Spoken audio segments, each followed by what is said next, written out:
Amém. Amém. Muito bem, uma experiência nova, não é? E eu vou fazer o máximo de esforço para olhar para vocês. Close aqui, close ali e aqui. Vou tentar não olhar para os irmãos aqui. Irmãos, quero fazer uma provocação inicial a vocês. O que tem a ver o Incrível Hulk com a psicologia e com a literatura? Para você não achar que eu estou viajando, vou dar logo a resposta. Vocês devem ter ouvido falar, já devem conhecer a história do Incrível Hulk. Um cientista, Bruce Banner, ele faz um experimento que não dá certo e isso acaba acarretando numa transformação dele. Ele, de cientista, se transforma num monstro, o Incrível Hulk, que quando Bruce Banner está irritado, fica nervoso, ele acaba dando lugar a essa criatura monstruosa que aflora os instintos, as pulsões mais animalescas, violentas, que já estavam no próprio Bruce Banner. Nos quadrinhos e nos filmes, essa história do Incrível Hulk, ela tenta expressar um pouco do que está no nosso interior, essas pulsões, esses conflitos, essas divisões entre bem e mal que pulsam dentro de nós. A psicologia também tentou expressar isso. Duas figuras da psicanálise tentaram fazer isso através de certos conceitos. Freud vai falar do alter ego, um outro eu estaria relacionado a partes mais sombrias, obscuras do nosso ser, um outro modo de ser. Carl Gustav Jung também tentou fazer isso com o conceito de sombra. E na literatura, nós também vemos essa expressão do dualismo que aflige o nosso ser em diversas histórias. Provavelmente a história mais famosa é a do Médico e o Monstro, Dr. Jekyll e o Sr. Hyde. É a história do Médico e o Monstro. Você já deve ter ouvido falar dessa história. Um médico, ele cria uma fórmula que também não dá certo, faz um experimento, e nesse experimento, tomando essa fórmula, ele acaba dando lugar a um outro eu, ao Sr. Hyde. E esse Sr. Hyde, ele acaba expressando aquilo que havia de mais obscuro, sombrio e mal dentro do próprio Dr. Jekyll.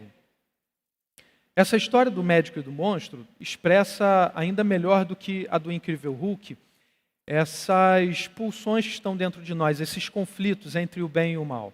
É interessante que na história do Dr. Jekyll e o Sr. Hyde, ele toda a noite dá vazão a esse monstro, ao Mr. Hyde, e ele se envolve nos piores lugares, vai para os piores lugares, se embrenha pela noite, também comete as piores atrocidades. É aquilo que dentro de nós pulsa com a maldade e no caso do Sr. Hyde, todas aquelas pulsões, aquelas imoralidades têm lugar. A figura do Hulk, a história do Hulk é uma fantasia desmedida, porque no caso dos quadrinhos e dos filmes, são essas pulsões animalescas, violentas, que são usadas para fazer o bem, que tornam Bruce Banner um herói. Nada mais irreal, nada mais desmedido ou fora da realidade do que isso. Na palavra de Deus, a gente tem uma expressão ainda mais real, ainda melhor, desse conflito interior. E é o que Paulo vai tratar numa parte da carta aos Romanos, no capítulo 7 e no capítulo 8. Se a gente pensar sobre os pensamentos, as emoções que movem o nosso coração, cada um de nós vai perceber a realidade desses conflitos. No caso da Bíblia, ela vai falar do pecado. Não são pulsões, pensamentos ou emoções que estão dentro de nós que são mais. É o pecado. É o pecado quem ocasiona tudo aquilo que há de mal, tudo aquilo que há de ruim em nós. E o apóstolo Paulo, na carta aos Romanos, ele expressa a percepção e a experiência que ele teve sobre esses conflitos internos. Ele mesmo se perguntou quem é que poderia livrá-lo dessa condição confusa, conflitante, entre a mentalidade da carne e a mentalidade do espírito. É assim que Paulo apresenta esse conflito que aparece na natureza humana. Nós também deveríamos nos perguntar: quem é que pode nos ajudar? Quem é que pode nos livrar desse conflito, desse mal? E é assim que ele pergunta em Romanos 7, 24. E para a gente entender o texto que a gente vai meditar hoje, no capítulo 8 de Romanos, a gente precisa voltar ao início de Romanos 7. No início do capítulo 7, Paulo ele faz uma analogia com o casamento, para então afirmar o seguinte: assim, meus irmãos, vocês também morreram para a lei por meio do corpo de Cristo, para pertencerem a outro, aquele que ressuscitou dos mortos, a fim de que venhamos a dar fruto para Deus. Assim ele começa em Romanos 7, 4. Que fique claro desde já para cada um de nós. Paulo aqui ele vai falar da condição pecaminosa que nós vivíamos num outro tempo da nossa vida. Nós vivemos uma nova condição.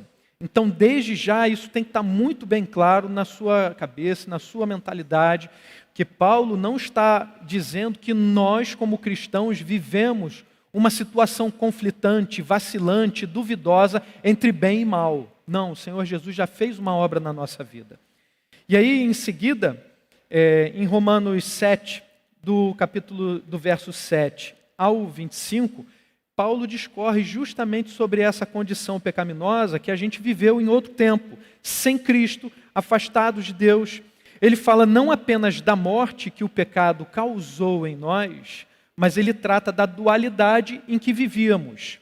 Ele diz assim, Romanos 7,15: não entendo o que faço, pois não faço o que desejo, mas o que odeio. E se faço o que não desejo, admito que a lei é boa. Nesse caso, não sou eu quem o faz, mas o pecado que habita em mim. Sei que nada de bom habita em mim, isto é, em minha carne, porque tenho o desejo de fazer o que é bom, mas não consigo realizá-lo. Pois o que faço não é o bem que desejo, mas o mal que não quero fazer, esse eu continuo fazendo. Ora, se faço o que não quero, já não sou eu quem o faz, mas o pecado que habita em mim. Assim como nas figuras lá do Hulk, ou a sombra, o alter ego, ou o Mr. Hyde, o Senhor escondido da história de Stevenson, nós, num outro tempo da nossa vida, vivíamos esse conflito, vivíamos escravos do pecado. Então, não era bem eu, mas uma espécie de outro, era o pecado que habitava em mim outrora. É esse outro modo de ser pecaminoso que foi retratado de diversos modos aí no cinema, na literatura, na psicologia, etc. E aonde leva esse pecado? O pecado ele pode nos levar a cometer as maiores atrocidades. Pensa comigo. Sair no tapa numa disputa por papel higiênico, brigar com uma pessoa por causa de álcool gel, não é? Ficamos desesperados por coisas materiais, por causa do medo, a ponto da gente perder a razão. O fim único do pecado é sempre a morte. No momento em que a gente está vivendo essa pandemia global, a gente pode ser levado a cometer ações desesperadas. Mas nós, como novas criaturas em Cristo, Nós não somos movidos pelo medo, pelo desespero, muito menos pelo pecado. Nós somos movidos pelo Espírito. Nós vivemos uma outra condição. Nessa hora em que o mundo está desesperado com a pandemia global, nós temos a obrigação, o dever de mostrar que Cristo é a única esperança. Nós devemos dizer que a única coisa que pode nos matar é o pecado. O único mal que pode nos adoecer é deixarmos de amar a Jesus Cristo. Coloca no YouTube aí, aleluia, amém. Se você concorda com o povo de Deus, se você concorda com a palavra de Deus. Porque nós podemos anunciar essas coisas que para o mundo podem parecer loucura, porque o mundo está desesperado, porque nós vivemos sob o domínio do Espírito Santo. Porque Jesus venceu a morte e o pecado, nós vivemos essa nova condição, como Paulo diz em Romanos 8, 9. Entretanto, vocês não estão sob o domínio da carne, mas do Espírito, se de fato o Espírito de Deus habita em vocês. Então, para a gente avançar nas lições do capítulo 8, eu quero que você tenha em mente a resposta que Paulo dá no final do capítulo 7. Verso 24 e 25. Miserável homem que eu sou. Quem me libertará do corpo sujeito a esta morte? Graças a Deus por Jesus Cristo, nosso Senhor, de modo que com a mente eu próprio sou escravo da lei de Deus, mas com a carne da lei do pecado. Então vamos às nossas lições. Nós vamos ler e destacar as lições agora do capítulo 8 de Romanos, a partir do verso 1. Acompanhe comigo a leitura. Portanto, agora já não há condenação para os que estão em Cristo Jesus, porque por meio de Cristo Jesus, a lei do Espírito de vida me libertou da lei do pecado. Da lei do pecado e da morte.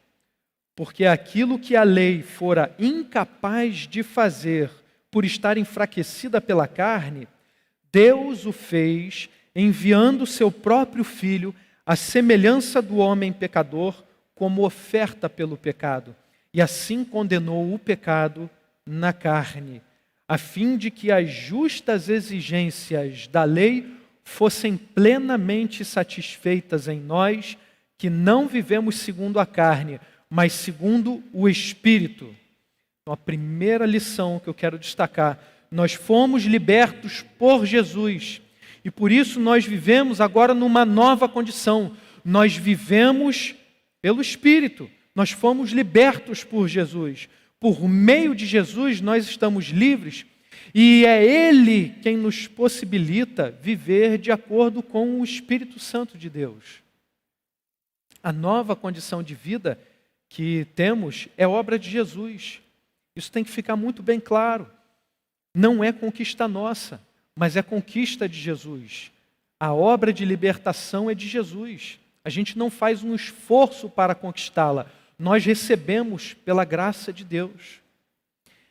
A segunda lição, nós acompanhamos a partir do verso 5 de Romanos 8. A nossa mentalidade é do Espírito. Verso 5 de Romanos 8. Quem vive segundo a carne tem a mente voltada para o que a carne deseja, mas quem vive de acordo com o Espírito tem a mente voltada para o que o Espírito deseja. A mentalidade da carne é morte, mas a mentalidade do Espírito é vida e paz. A mentalidade da carne é inimiga de Deus, porque não se submete à lei de Deus, nem pode fazê-lo. Quem é dominado pela carne não pode agradar a Deus. Irmãos, não vacilem, não podemos vacilar. A nossa mentalidade é a do Espírito, porque a gente relaxa às vezes com o pecado, e tem muitos falsos profetas, falsos pastores, que acabam relaxando também com o pecado. A gente acaba aceitando uma comunhão aparente com Deus. A gente admite uma vida cristã vacilante, duvidosa, que vive transitando pelo pecado, que admite certos pecados, isso não faz parte da igreja de Jesus, isso não faz parte do corpo de Cristo, isso não faz parte da mente de Cristo. A nossa mentalidade é a do Espírito. O que mostra a palavra é que quem vive de acordo com o Espírito tem a mente voltada para o que o Espírito deseja. Nós devemos olhar atentamente para os nossos desejos e verificar se a gente é dominado pela carne ou pelo Espírito. Quem é dominado pela carne não pode agradar a Deus. É o que diz o verso 8 de Romanos 8. Uma vez que Deus nos deu o seu Espírito, a nossa mente é voltada para o que o Espírito deseja, para a vontade de Deus. A gente não pode dar ouvidos aos pensamentos da carne. Isso não nos pertence mais. Isso não faz parte de nós. Isso não passa de uma lembrança daquele tempo afastado de Deus. O pecado, o inimigo, está ao nosso derredor procurando nos tragar, procurando nos enganar, fazer com que a gente caia, com que a gente vacile. Você não pode dar vazão a esses pensamentos. A gente tem que se desapegar disso, fazer morrer essas emoções, esses pensamentos. Para isso, a nossa mente precisa viver totalmente voltada para aquilo que o Espírito deseja, que está dito tão claramente na palavra de Deus.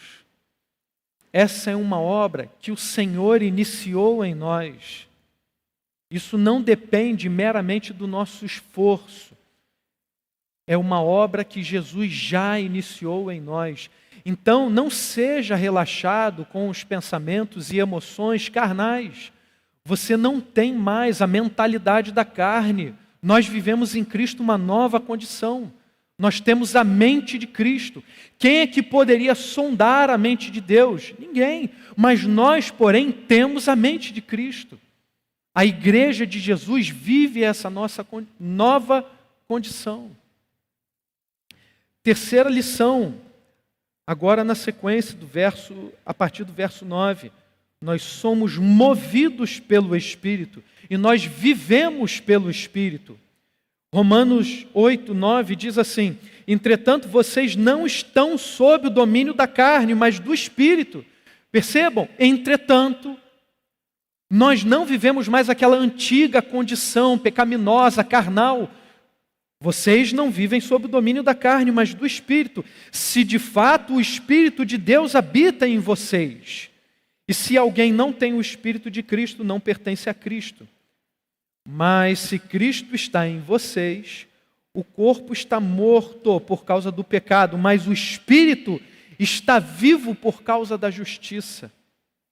E se o Espírito daquele que ressuscitou Jesus dentre os mortos habita em vocês, aquele que ressuscitou a Cristo dentre os mortos também dará vida a seus corpos mortais por meio de seu Espírito que habita em vocês. A carne não tem mais domínio sobre nós. Nós pertencemos ao Espírito.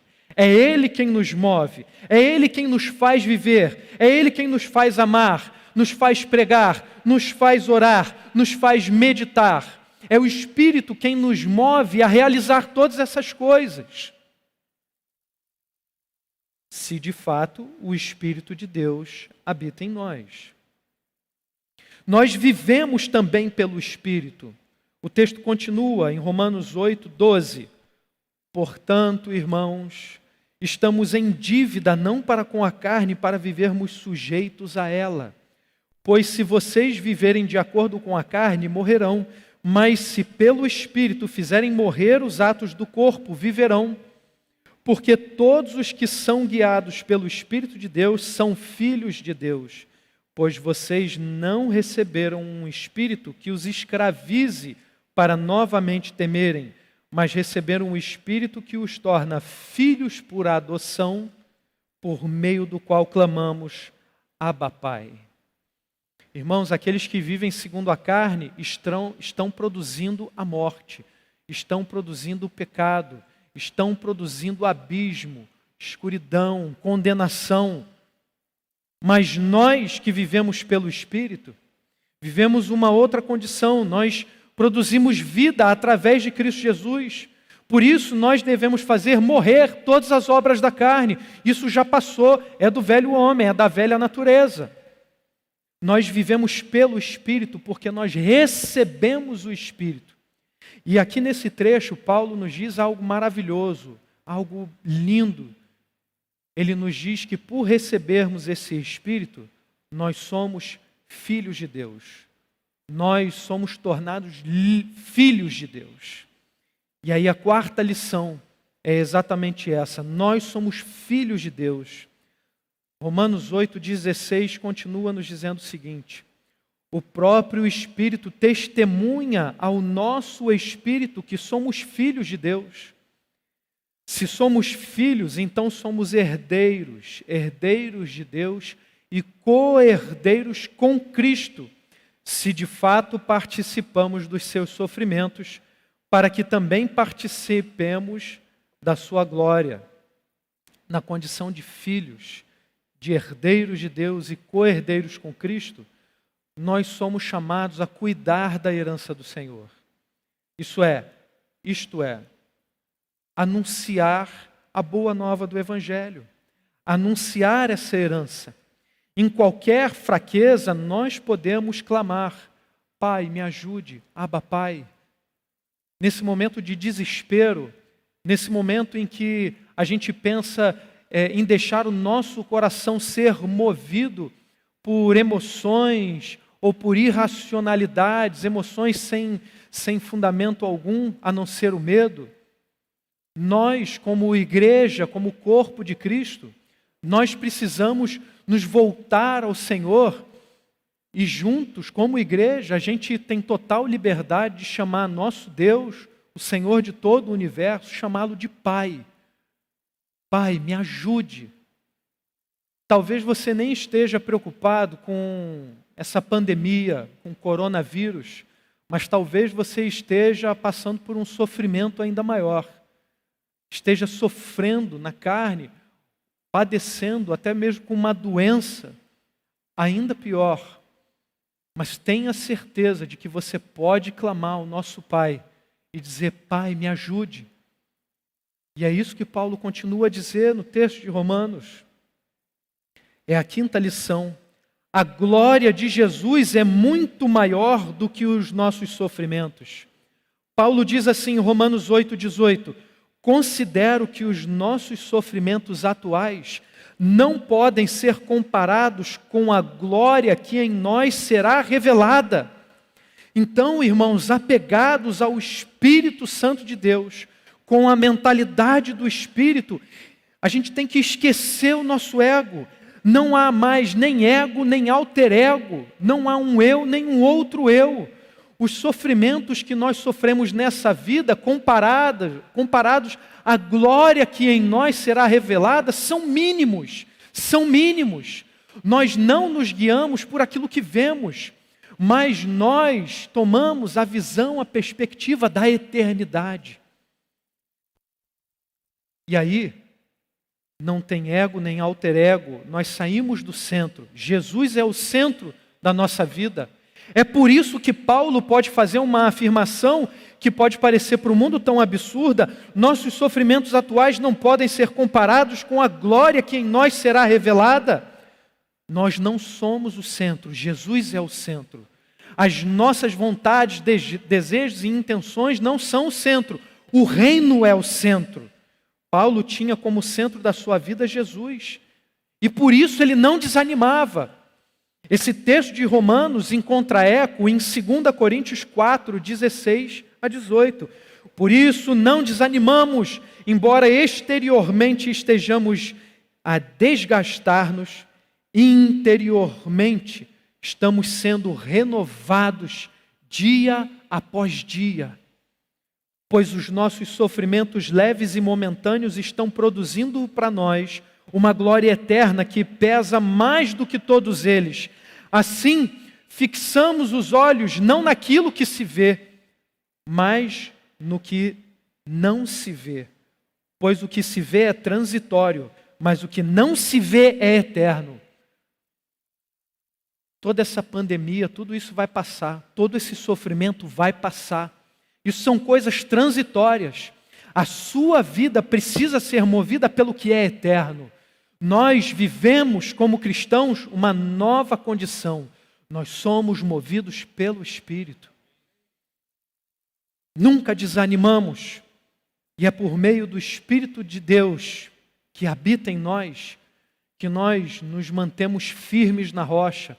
Podemos olhar para Cristo, nos guiar pelo que é eterno e sermos movidos pelo Espírito. E movidos pelo Espírito, com o Espírito de Deus renovado dentro de nós, a gente tem que partir para a ação. Então eu te convido a acompanhar comigo 3 breves aplicações. Em primeiro lugar, viva como filho e haja como filho. Na semana passada a gente ouviu através do pastor Marcão como nós devemos viver como filhos e agir como filhos. É muito simples. Como igreja de Deus, como filhos de Deus, nós vamos dar frutos. E é esse destaque que eu quero de novo fazer à igreja. Gálatas 5:16 nos diz: por isso vos digo, vivam pelo Espírito e de modo nenhum satisfarão os desejos da carne. E lá ao final desse bloco textual, a partir do verso 24 até o 26, mas o fruto do Espírito é amor, é alegria, paz, paciência, amabilidade, bondade, fidelidade, mansidão e domínio próprio. Contra essas coisas não há lei, ou seja, não há condenação. Os que pertencem a Cristo Jesus crucificaram a carne com as suas paixões e os seus desejos. Se vivemos pelo Espírito, andemos também pelo Espírito. É assim que nós vivemos. Como filhos, é sermos movidos pelo Espírito. E viver como filho é muito simples. É ser como o Pai. Jesus veio ao mundo e mostrou como filho a face do nosso Pai. E Ele em tudo foi fiel a Deus. E em tudo agradou ao Pai. Basta que a gente imite a Jesus. Basta que a gente siga o exemplo do nosso Senhor. Em suma, é dar fruto. Agir como filho é simplesmente amar ao Pai. Não há filho que não ame a seu pai. E é interessante a gente pensar como que a falta ou a saudade é que pode ser um termômetro para o quanto que a gente ama Jesus. Eu experimentei recentemente a ausência de uma pessoa muito amada, minha esposa. Por conta de um novo trabalho, ela teve que se ausentar de casa e dormir fora de casa por vários dias. Nas minhas contas dá mais de um mês. Talvez tenha chegado aí, se somar tudo, a 1, 2 semanas, talvez. Porque até nos dias em que ela pôde voltar para casa, a ausência ainda era notada por causa do cansaço e dificuldade de horário. E toda a saudade, o sentimento de falta, na verdade, me fez experimentar e entender que eu amo a minha esposa muito mais do que eu imaginava. Dependo da presença dela muito mais do que eu imaginava. E é essa imagem que a Bíblia usa para falar do nosso relacionamento com Deus. Você tem que sentir saudade de Deus. Você tem que sentir saudade de orar, de ler a palavra, de estar no corpo de Cristo, de estar com Deus. Se a gente não sente essa saudade todos os dias, a gente precisa se questionar a respeito de que amor é esse com que a gente tem amado ao Senhor. Então, todos os dias nós somos levados a buscar o nosso Pai. Como filhos, se amamos ao nosso Pai, todos os dias sentiremos a falta dEle, buscaremos Ele, e a gente vai procurar estar na presença dEle 24 horas por dia. Segunda aplicação, seja movido pelo Espírito e não pelas circunstâncias.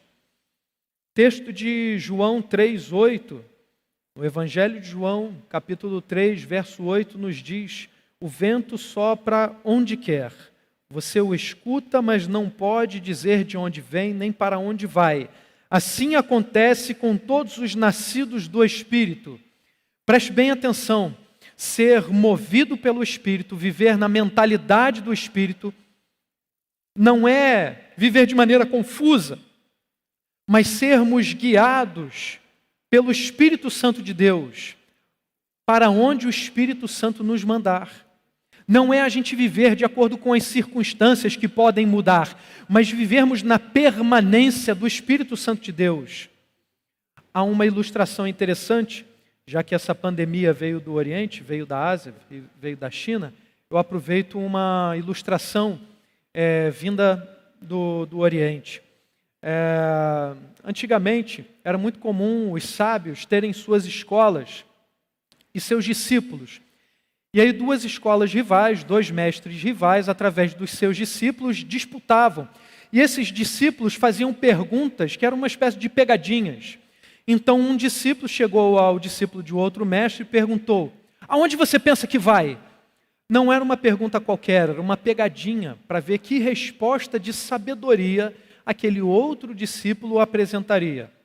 Então ele perguntou: aonde você pensa que vai?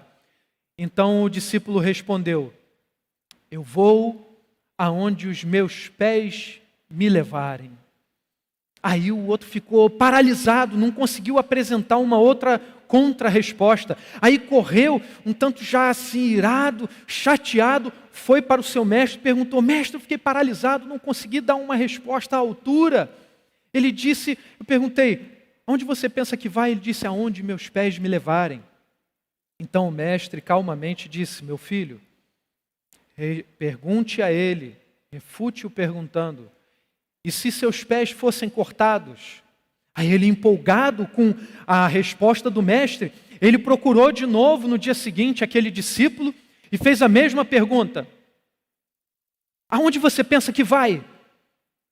E aí o discípulo adversário respondeu: eu vou aonde o vento soprar. Aí ele ficou paralisado, porque já estava com a resposta pronta, e aquela resposta não cabia. Ele, chateado, voltou para o mestre: mestre, quando eu falei a resposta do pé, ele mudou e falou assim, falou do vento. Ele vai aonde o vento soprar. Aí o mestre calmamente, de novo, respondeu ao seu discípulo: pergunte a ele então, e se o vento parar? E ele rapidamente procurou o discípulo adversário, empolgado com aquela nova resposta, e aí disse: e aí, aonde você pensa que vai? E aí, rapidamente, o discípulo adversário disse assim: eu vou ao mercado. Irmãos, se nós formos movidos pelas circunstâncias do mundo, as nossas soluções, as nossas respostas nunca serão suficientes, porque elas estarão muito limitadas a uma situação particular. O que a palavra de Deus nos diz, nos mostra, nos ensina em Cristo Jesus, é que nós somos movidos pelo Espírito Santo de Deus.